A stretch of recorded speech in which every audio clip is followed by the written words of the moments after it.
times of crises, unicorns fire, Proficorns hire. There has to be only one leader, one decision maker in the company. Businesses are not there for charitable purposes, philanthropic purposes. Profits will come when you serve customers, when customers are willing to pay more. Every time I failed, and I failed 30 plus times in my life, I have probably wasted at least 6 months or more accepting that I failed.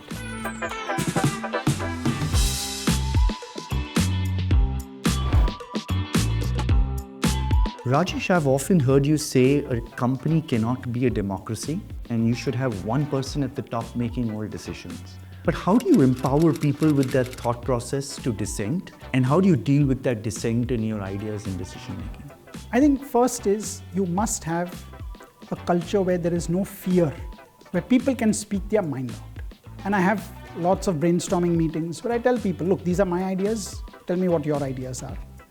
And then we talk about it. But at the end of the day, someone's going to make a decision. So that's where the authoritarian or the dictatorial, you can't have people casting votes on the way or on the future direction of the company. The second part is that how to encourage people to basically give feedback. What they should know is what I'm going to do with the feedback that they are giving. And for me, it's about how I change my mind. I have a certain set of mental models. We all have mental models which we use for decision making. So the question I ask is, the new information that the person has given, how does that change what I am thinking? Are my priors, are my assumptions wrong? And if so, then I need to adapt. I need to edit what I'm thinking. Rajesh, in your distinction between unicorns and Proficorns, you've said unicorns see challenging times as a crisis, whereas Proficorns see it as an opportunity. As a leader, how do you turn crises into an opportunity for the company? I think one of the crises that everyone faced in business was the onset of the pandemic. In many businesses, especially digital businesses, it was unclear at that time how long the crisis would last. In the case of unicorns, investors basically sent a diktat to every one of their portfolio. You've got to cut staff by 20, 30%, and that's it. In Netcore, we basically said that why should people pay the penalty for an event which is not under their control? We froze salaries, but we did not fire anyone. And people remember, people know how we took care of them during tough times when they saw many of their colleagues getting fired, uncertain of what's going to happen. I think that's a scenario where the sort of phrase which I used is, in times of crises, unicorns fire, Proficorns hire. Because Proficorns worry about customers, not investors. And if customers need help, we are there. I don't have to worry about a diktat coming saying that staff has to be reduced 20%. Netcore went through multiple pivots before settling down on a solid business model. How did you get stakeholders, employees to believe and work towards a long-term vision when the company was going through such radical change? What we've tried to do in Netcore, especially after we started growing about 16 years ago, is to have a stable core. And the stable core comes from our SMS and email business. Where we keep experimenting is the disruptive edge. And it's a very nice phrase from a book by Alex Hill called The Centennials. And it's about how you have 100-year plus institutions, a stable core and a disruptive edge. So it's not my original idea, but it's a great way to frame it. And it's the way, when I look back, that's how Netcore has evolved. We've had a very good cash flow business through the last 16 odd years since we started growing. The cash flow business gives us the freedom to try out new ideas. And by definition, some of those ideas are not going to work. The stable core and disruptive edge combination is what I try and communicate to my colleagues. That if we have only one or the other, we are not going to succeed. You need a combination of both. Rajesh, you've watched the tech startup ecosystem evolve over a span of 30 years. How do you think founders and leadership has changed? What has been for the better and what has been unfavorable? So I think the biggest change really is that entrepreneurship is now spread out across India, not just limited to the big cities, tier 2, tier 3. I was at SaaS Bhumi recently, and you see so many founders coming in from tier 2, tier 3 cities. I think that's one big change. Second is the fear of failure is gone. It's not that if I fail, then people will look at me and wonder what's wrong with me. It's accepted as part of the process of entrepreneurship. Third is easy availability of capital. When I started off as an entrepreneur, there was no real venture capital in the country to speak of. I think two changes not for the good. The first one is, I think a lot of founders think that entrepreneurship is an easy way to get rich. Definitely not. 70% optimism is what entrepreneurs have. Most entrepreneurs need that optimism for success, but 99.99% ventures fail. The odds are that an entrepreneur is going to fail. They've got to accept that. And the second thing is that companies now, and this has changed probably in the last few years, entrepreneurs are realizing the value of profitability. So it's not just growth at all costs, it's how do I build a sustainable, profitable business. What's a very common myth or common career advice in the SaaS ecosystem that you've heard people give but you just completely disagree with? Start focusing on the US to begin with. I believe that you should have your first customers close to where you are. And if you're living in India, get your first customers in India. I think Indian companies, there are plenty of Indian companies which are as good as the best in the world. The product market fit and the feedback loop is much faster when you're close to your customers. We've done that. We built in India and then are now taking the solutions out to the world. So I would basically invert the advice that a lot of investors and venture capitalists give entrepreneurs in the SaaS ecosystem. Rajesh, why do you feel people leave jobs? And what do you think leaders can do to ensure people don't leave because of bad managers? I think number one is to ensure that they are heard. When you talk to people, everyone has an opinion. They are close to customers. They are much closer typically than the CEO is to customers. But they want to be able to give that feedback to someone. So there has to be a mechanism for them to give that. If they're not going to be heard, it's going to lead to frustration. The second thing is to keep having challenges thrown at them. As long as people feel they are learning new things, I think they will want to stick around and grow with the company. Bad managers are the number one reason. We all know that for people leaving. But I think if you can create an environment where ideas can flow, I'll give you an example. In Netcore, we keep having periodic competitions. So we just finished what we called Growth Olympics. So people could create teams of 3 and then participate in an internal Olympics in the year of the Olympics. And that brought in participation from about 150 people across 1,000 people in the company. And we got fantastic ideas. And when I spoke to people, they said, this helps us come together and give great ideas, which we otherwise think about, but we have no way, how do you get it up to the top? So I think having this somehow gamifying, or rather creating competition, internal competition for ideas, listening to people, I think that's one way you can actually drive retention. Many CEOs look to hire people that find a connection with them in an interview. But how do you square that up without creating mini-me versions of yourself in the org? I think the only way a company grows if there's diversity of people. So I'll give you a story. When I was interviewing my first CEO candidate, I looked for someone who was absolutely different from me. I did not want a clone. I did not want a twin. I wanted someone who could fill the gaps, do the things that I am not good at. And it's not going to be an easy relationship because there's going to be give and take in that relationship. But I think from that tension, the company benefits and a better future emerges. What should founders do? What should they not do when they hire a CEO? I think the first is founders need to realize what they are not good at. So the timing of when to hire a CEO is very important. Understanding where the company is and what does the company need for its next level of growth. And can I, as a founder, help the company in that, or do I need someone else to take the company to the next level? So for that, understanding one's own limitations, I think is very, very important.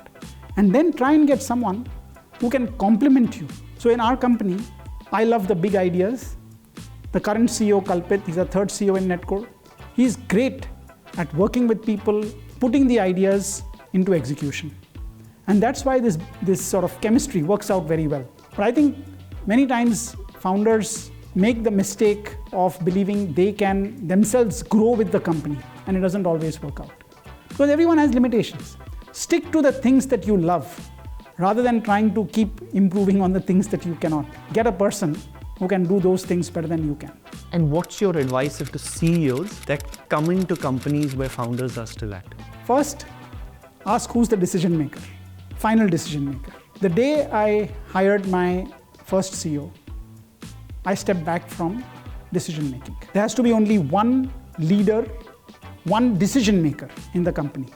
The moment people realize that there is a back channel I can get to the founder, I think the CEO's authority falls apart. So making sure that the buck stops with the CEO. Even if the founder disagrees with the CEO, that discussion needs to happen in private, not in the executive team meetings. Rajesh, you run a program internally with your -1 and 2s. What are you teaching young managers at Netcore today? See, I think the things that managers are not taught are things like leadership, innovation, strategy, execution. You can teach this during MBA classes, but when you're 5 years, 10 years into a role, when you're managing people, it's a very different world out there. Okay, you forget what you learned in the classroom 10 years ago. So what I try and do is, in this course, teach them about strategy, decision points which I faced, how to make decisions, storytelling, managing oneself, managing others, how to think about innovation. So it's basically what I call it is life, leadership, innovation, foresight, execution, with stories from my career and with aggregated insights from the best. I think this is really what people need to know. There's a big difference between learning as part of an MBA program and learning when you're 10 years into the job. As a leader, how does one balance being compassionate with your team yet really driving hard and pushing hard for results? A business's goal is profitability. I think businesses are not there for charitable purposes, philanthropic purposes. Profits will come when you serve customers, when customers are willing to pay more than what your costs are. That's how you become profitable, that's how you survive, that's how you grow. Anything which comes in the way of that, whether it's you yourself as a leader or whether there are employees who are not delivering up to what is the expectation, those need changes. So it's not about compassion, it's about doing the right thing, both from the customer standpoint and even from the employee standpoint. Maybe they'll find a better home somewhere else. But you've got to be candid with people on what is the expectation. Because at the end of the day, if you do not have customers, if you do not have profits, the business dies. You might as well sacrifice 1 or 2 people to keep the rest going. Rajesh, as a leader, do you retain talent when they come to you with a better offer outside? And what do you do to retain them? I think what you've got to do is it's a case-by-case decision. It's not a blanket call. You've got to look at the capabilities of the individual, maybe giving them a different role, a new challenge can help them retain them. Because many times people are making decisions perhaps based either solely on money or maybe a manager. First decide whether that person has capabilities and has potential for the future. Only then have the retention conversation. Otherwise, it's best to let them go. We try and avoid matching salaries because that's a downhill slope. And once other people find out, everyone's going to do the same thing. Ideas or execution, what's more underrated? I think execution is underrated. Today, you can get a lot of ideas even from ChatGPT. But getting into the details, getting things done, creating a discipline of ensuring that you have a flywheel in place, you have a machine in place for execution. I think that is very hard. And that's what separates ordinary companies from great companies. What are some mistakes from your own career that you would tell your son Abhishek to avoid at all costs, Rajesh? I think the first mistake, which I've probably made it many times in my life, is when things are not going right in my venture, I've just taken too long to pull the plug on it. Other people are telling me that this is not going to work. Yet, for me it is, that one thing which will happen will take it to a different level. And eventually, this doesn't really happen. So every time I failed, and I failed 30 plus times in my life, I have probably wasted at least 6 months or more in accepting that I failed. Okay, so that's the first. Second is blend a technology education or a technical education with the liberal arts. I think understanding the core ideas from economics, psychology, sociology, I think is very, very important. There is a book came out many years ago by Robert Hagstrom on Charlie Munger, basically very called, I think it's called lattice work. That to make the best decisions, you need a multiplicity of mental models sitting in the same head, basically. Now, if many times we know one area very well, but we ignore many of the other areas. So my advice to Abhishek would be, learn engineering, learn tech, but do not ignore the humanities and the liberal arts. It will make you a better decision maker and a better person as you go forward. The third is, at the early stage of your life, explore and experiment. Do not get straitjacketed into a specific pathway going forward. I think when I was growing up, options were very limited in terms of what we could do. But now there are so many different options. If you have to spend a year, 2 years trying to figure out different things, okay, please do it. Life should be about lateral career moves rather than just hoping for the ladder just straight up. I think push yourself into difficult and different situations. The learning will be far greater from there than just doing what you know you're good at. Get out of your comfort zone, time and again. Rajesh, both of us have a common author that we love. One of his best books is Built to Last. So my concluding question for you today is, how are you building Netcore as a company that's worthy to last? In Netcore, and I'm a big fan of Jim Collins, I think Built to Last, the idea of an enduring great company, is what I talk about a lot with my colleagues. I think the key is you need to think not the current quarter, but you have to think longer.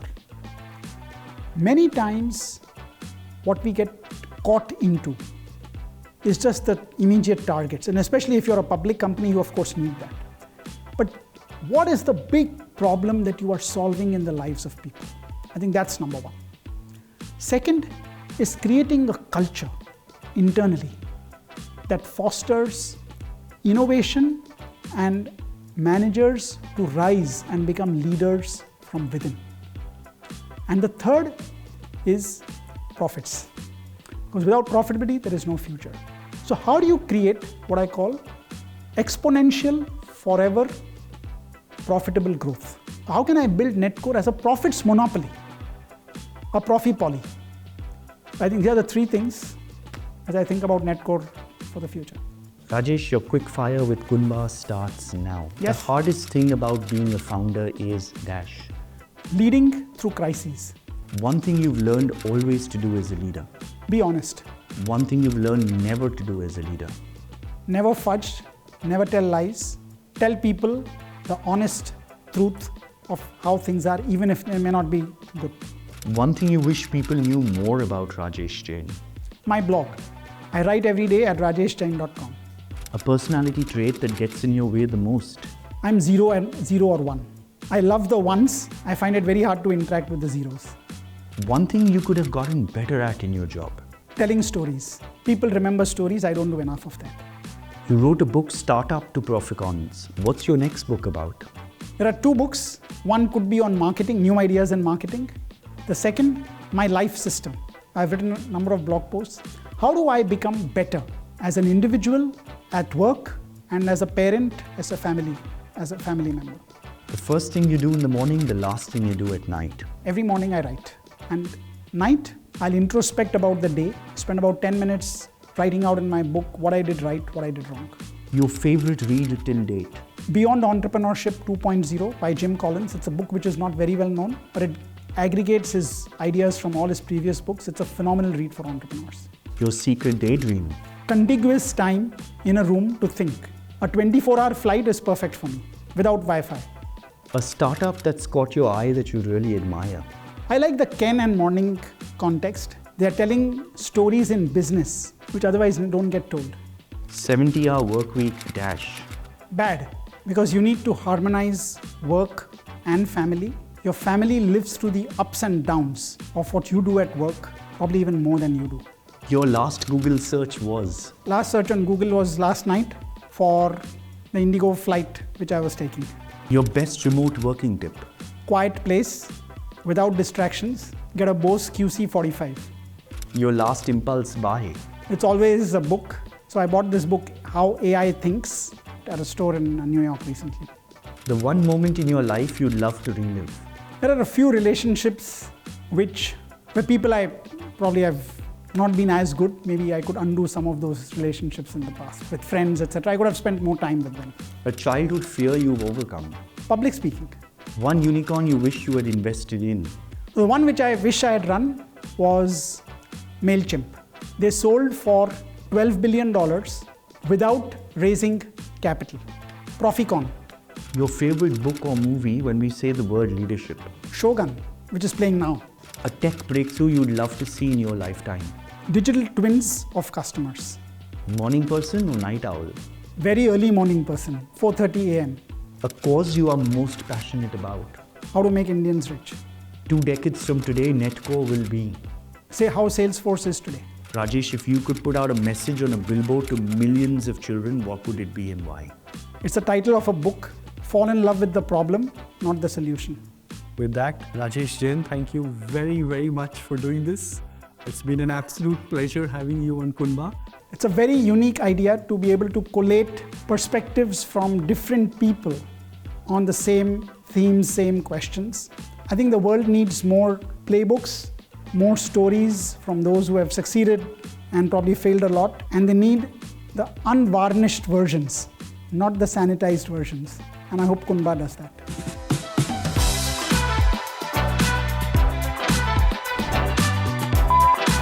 Let's roll. Sound check, phones off. Unique interviews we had. Thank you so much.